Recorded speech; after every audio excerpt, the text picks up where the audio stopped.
Our secret taste recipe is to cook with lemon care. Kutties healthy Samayal. Hello friends, welcome to Kutties healthy Samayal. Be positive, be healthy. நாம் இன்றைக்கி ஹெல்த்தியான டேஸ்டியான சென்னா gravy எப்படி செய்யுதுன்னு பார்க்கலாமா? அதுக்கு முன்னாடி நம்ம சேனலை சப்ஸ்கிரைப் பண்ணாதவங்க சப்ஸ்கிரைப் பண்ணிவிட்டு பக்கத்தில் இருக்க பெல் பட்டனை கிளிக் பண்ணிக்கோங்க. ஆல் ஆப்ஷனை கிளிக் பண்ணுங்கள். அப்போ தான் நாங்கள் போடுற எல்லா வீடியோஸோட நோட்டிஃபிகேஷன்ஸ் உங்களுக்கு வரும். இது வரைக்கும் சப்ஸ்கிரைப் பண்ண எல்லாருக்கும் தேங்க்யூ ஸோ மச். நாம் இன்றைக்கி ரொம்ப சூப்பரான டேஸ்டியாக ஒரு ரெசிபி தாங்க பார்க்க போகிறோம். அதாவது கருப்பு மூக்கடலை குழம்பு தான். ஆனால் இது நீங்கள் வெஜ்னே சொல்ல மாட்டீங்க, அந்த அளவுக்கு நான்வெஜ் மாதிரி ரொம்பவும் டேஸ்டியாக இருக்கும் இந்த கிரேவி. இது கிரேவியாகவும் வச்சுக்கலாம், இல்லை குழம்பாகவும் வச்சுக்கலாம். பூரி, சப்பாத்தி, அடுத்த தோசை, இட்லி, சாதம் எல்லாத்துக்குமே இது சூப்பர் காம்பினேஷனாக இருக்கும். வாங்க இது எப்படி செய்யுதுன்னு பார்க்கலாம். வீடியோ ஸ்கிப் பண்ணாமல் பாருங்கள், அப்போ தான் உங்களுக்கும் புரியும், எங்களுக்கும் அது இன்ட்ரெஸ்டிங்காக இருக்கும். இதுக்காக நான் முதல்ல ஒரு 2 பெரிய வெங்காயம் நீளமாக கட் பண்ணி வச்சுருக்கேன்.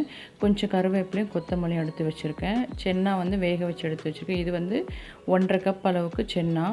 அடுத்து பார்த்திங்கன்னா ஒரு வெங்காயம் கட் பண்ணி வச்சுருக்கேன். ஒரு 12 பல் பூண்டுக்கு ஏற்ற அளவுக்கு கொஞ்சமாக இஞ்சியும் எடுத்து வச்சுருக்கேன். அதோட கொஞ்சமாக புதினா, 2 பச்சை மிளகாய் கீறி வச்சுருக்கேன். அடுத்தது அது கூடவே 3 தக்காளி, அதாவது வெங்காயத்துக்கு ஈக்குவலாக நாம் 3 தக்காளி போட்டுக்கணும், அப்போ தான் நல்லாயிருக்கும். இப்போ இதெல்லாம் நம்ம ஒரே மிக்ஸி ஜாரில் ஆட் பண்ணி நல்லா பேஸ்ட்டாக அரைச்சி எடுத்துக்கலாம். புதினா கொஞ்சமாக ஆட் பண்ணால் போதும், ஒரு ஃப்ளேவருக்காக தான். இந்த பேஸ்ட்டு தான் இந்த கிரேவிக்கு ரொம்ப நல்ல டேஸ்ட்டையும் ஃப்ளேவரும் கொடுக்கும். ஸோ இதை ஸ்கிப் பண்ணாதீங்க, கண்டிப்பாக இதை செய்யுங்க. பச்சை மிளகாய் உங்கள் காரத்துக்கு ஏற்றப்பல கூடவோ குறையவோ ஆட் பண்ணிக்கோங்க. அவ்வளோதான், நம்மளோட பேஸ்ட் ரெடி ஆகிடுச்சு. அடுத்ததான் நம்ம கிரேவி தாளிச்சிக்கலாம். தாளிக்கிறதுக்காக தேவையான அளவுக்கு எண்ணெய் வச்சு நல்லா சூடான பிறகு அதில் 1 ஸ்பூன் அளவுக்கு கடுகு ஆட் பண்ணிக்கிறேன். கடுகுலேயே நான் உளுந்தும் சீரகம் ஆட் பண்ணியிருப்பேன். ஸோ இது நல்லா பொரிஞ்ச பிறகு 1/2 ஸ்பூன் அளவுக்கு சோம்பு ஆட் பண்ணிக்கிறேன். இதெல்லாம் நமக்கு வாசனையாக இருக்கும். இப்போ நம்ம கட் பண்ணி எடுத்து வச்சுருக்க வெங்காயத்தை ஆட் பண்ணிக்கலாம். ஆட் பண்ணி நல்லா வதக்கி விட்டுக்கலாம். இது நல்லா நமக்கு வதங்கி வரணும். இது நல்லா வதங்கிறதுக்காக தேவையான அளவுக்கு உப்பு ஆட் பண்ணிக்கலாம். நம்ம சென்னாலையும் உப்பு போட்டு தான் வேக வச்சுருப்போம், அதனால் பார்த்து ஆட் பண்ணிக்கோங்க. இப்போ நல்லா வதங்கி வந்துருச்சு. இந்த ஸ்டேஜ் நம்ம எடுத்து வச்சு கருவேப்பிலை கொத்தமல்லி ஆட் பண்ணி நல்லா மிக்ஸ் பண்ணி விட்டுக்கலாம். இது கொஞ்சம் வதங்கின பிறகு இது கூட நாம் அரைச்சி எடுத்து வச்சுருக்க பேஸ்ட் ஆட் பண்ணிக்கலாம். இந்த பேஸ்ட் ஆட் பண்ண உடனே நாம் நல்லா வதக்கி விடணும். ஏன்னா நம்ம எல்லா பொருட்களுமே பச்சையாக தான் ஆட் பண்ணி அரைச்சிருக்கோம். ஸோ அது பச்சை வாசனை போகிற வரைக்கும் நல்லா நம்ம வதக்கி விட்டுக்கணும். இப்போ நல்லா நமக்கு வதங்கி வந்துடுச்சு, கலரும் சேஞ்ச் ஆகி வந்திருக்கு. இந்த ஸ்டேஜில் இதுக்கு தேவையான 1 ஸ்பூன் அளவுக்கு மஞ்சள் ஆட் பண்ணிக்கிறேன். மஞ்சள் ஆட் பண்ணது கூடவே 1 ஸ்பூன் அளவுக்கு பிரியாணி மசாலா பவுடர் ஆட் பண்ணிக்கிறேன். இது வீட்லேயே எப்படி ப்ரிப்பேர் பண்ணது நாங்கள் ஆல்ரெடி ஒரு வீடியோ லோட் பண்ணியிருக்கோம். அது லிங்க் நான் டிஸ்கிரிப்ஷன் பாக்ஸில் கொடுக்குறேன், செக் பண்ணிக்கோங்க. அப்படி இல்லைன்னா நீங்கள் கரம் மசாலா பவுடர் ஆட் பண்ணிக்கலாம். அது கூடவே 1/4 ஸ்பூன் அளவுக்கு வெந்தய பவுடர் ஆட் பண்ணிக்கிறேன். இது நல்லா ஃப்ளேவர் கொடுக்கும், டேஸ்ட்டும் நல்லாயிருக்கும். உங்களுக்கு வேண்டான்னா நீங்கள் இதை ஸ்கிப் பண்ணிக்கலாம் அந்த ஸ்டெப்பை. கூடவே 1 ஸ்பூன் அளவுக்கு காஷ்மீரி மிளகாய் தூள் ஆட் பண்ணிக்கிறேன். இது நல்ல கலரிங் கொடுக்கும், ஆனால் காரம் கம்மியாக இருக்கும். அடுத்த இதுக்கு தேவையான 1 ஸ்பூன் அளவுக்கு மல்லித்தூள் ஆட் பண்ணிக்கிறேன். இது கூடவே காரத்துக்காக 2 ஸ்பூன் அளவுக்கு மிக்சட் மிளகாய்த்தூள், அதாவது குழம்பு மிளகாய்த்தூள் நம்ம வீட்லேயே எல்லாம் சேர்த்து அரைக்கிறது தான். இந்த வீடியோவும் நாங்கள் லேட்டஸ்ட் தான் லோட் பண்ணியிருக்கோம், எப்படி குழம்பு மிளகாய்த்தூள் அரைக்கிறதுன்னு. அதுவும் எங்கள் சேனல் விசிட் பண்ணி பாருங்கள், கண்டிப்பாக உங்களுக்கு யூஸ்ஃபுல்லாக இருக்கும். இதில் நல்லா மிக்ஸ் பண்ணி விட்ட பிறகு நம்ம பாயில் பண்ணி, அதாவது வேக வச்சு எடுத்து வச்சுருக்கிற கருப்பு மூக்கடலை ஆட் பண்ணிக்கலாம், தண்ணியோடு ஆட் பண்ணிக்கலாம். இதில் நான் ஒரு 1/4 கப் அளவுக்கு தனியாக எடுத்து மிக்சியில் போட்டு வச்சுருக்கேன். அதாவது நம்ம அரைச்சி இதில் ஆட் பண்ண போகிறோம். இப்படி ஆட் பண்ணும்போது அந்த குழம்போட டேஸ்ட்டும் ஃப்ளேவரும் நமக்கு ரொம்ப நல்லாயிருக்கும்.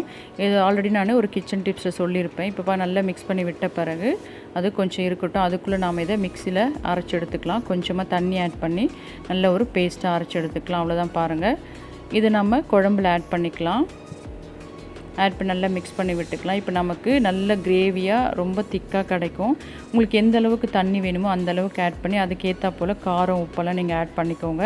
நான் இன்றைக்கி கிரேவியாக தான் செய்கிறேன், அதனால் நான் கொஞ்சம் திக்காக தான் இறக்குறேன். இப்போ நல்லா மிக்ஸ் பண்ணி விட்டுட்டு கொஞ்சமாக நான் தண்ணி ஆட் பண்ணிக்கிறேன் தேவையான அளவுக்கு.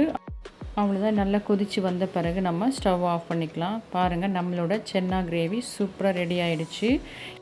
இன்னும் இதில் டேஸ்ட் நீங்கள் இன்க்ரீஸ் பண்ணால் தேங்காய் கூட அரைச்சி ஊற்றிக்கலாம். நான் இன்றைக்கி சேர்க்கல. இப்போ இதை நாம் சர்வ் பண்ணிக்கலாம். எவ்வளோ சூப்பராக இருக்குது பாருங்கள், பார்க்கும்போது அவ்வளோ அட்ராக்டிவாக இருக்கும். அதே போல் தான் சாப்பிடும்போது அந்த ஃப்ளேவர் அந்த டேஸ்ட்டும் அவ்வளோ நல்லாயிருக்கும். நமக்கு நான்வெஜ் குழம்பே இது மிஞ்சிடும், அந்த அளவுக்கு டேஸ்ட்டாக இருக்கும். இது போல் நீங்கள் செஞ்சு கொடுக்கும்போது கண்டிப்பாக சின்ன பிள்ளைங்களாம் சென்னா வேண்டான்னே சொல்ல மாட்டாங்க. ஏன்னா சென்னா நல்ல ஒரு ஹெல்த்தியான ஃபுட்டு. சென்னால் இருக்க அதிகப்படியான ப்ரோட்டீன் நம்ம இரும்பு சத்தை இன்க்ரீஸ் பண்ணி நம்மளோட இம்யூன் சிஸ்டத்தை, அதாவது எதிர்ப்பு சக்தியை இம்ப்ரூவ் பண்ணுது. அதே போல் பிபி, சுகர் இதெல்லாம் ஸ்டெபிலைஸ் பண்ணவும் சென்னா யூஸ் ஆகுது. இதில் இருக்க ஆன்டி ஆக்சிடென்ட் கேன்சர் வராமல் ப்ரிவெண்ட் பண்ணுறதுக்கும் ரொம்ப ஹெல்ப் பண்ணுது. அதே போல் வெயிட் லாஸ் செய்யணும்னு நினைக்கிறவங்க இதை எடுக்கும்போது நல்ல வெயிட் ரெடியூஸ் ஆகும். நம்மளோட பேட் கொலஸ்ட்ரால் இது நல்லா லோயர் பண்ணுறதோட்டு நம்மளோட ஹார்ட் எப்போவும் ஹெல்த்தியாக இருக்கும்.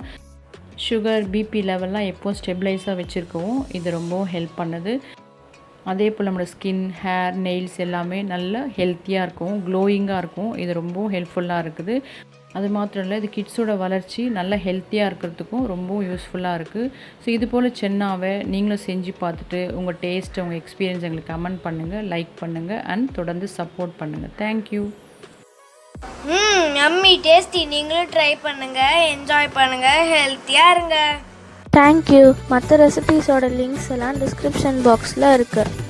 உங்களுக்கு இந்த வீடியோ பிடிச்சிருந்ததுன்னா லைக் பண்ணுங்கள், ஷேர் பண்ணுங்கள், கமெண்ட் பண்ணுங்கள், சப்ஸ்கிரைப் பண்ணுங்கள், பக்கத்தில் இருக்க பெல் பட்டனையும் கிளிக் பண்ணுங்கள். பாய்.